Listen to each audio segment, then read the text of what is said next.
This video is going to show you how you change the battery of a SafeLogic TopLit. The SafeLogic TopLit has two little red lights at the top here. That's how you know what you've got, which model you have. And if it has those two little red lights that shine down over the keypad, then changing the battery is slightly different than our other SafeLogs. How you change the battery in a TopLit is you grasp the ring, you rotate slightly, and you pull straight out. And when you pull that ring off, you have access to a battery compartment which is down here horizontally across the keypad.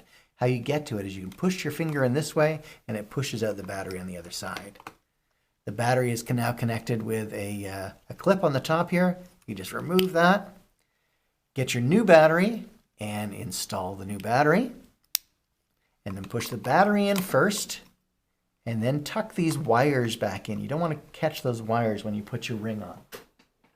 And then place your ring back on. And there's 3 notches around the outside. They have to line up with notches in the keypad. So you slide those on and you rotate back to the right and your battery has now been changed. The battery is really only there to be able to provide information from the keypad to the lock body. The codes are all stored in non-volatile memory in the lock body inside the safe. So even if you have no battery in your keypad for an extended period of time, it doesn't matter because the codes are always stored inside the lock body. So that's how you change your battery with the SecureM SafeLogic TopLit.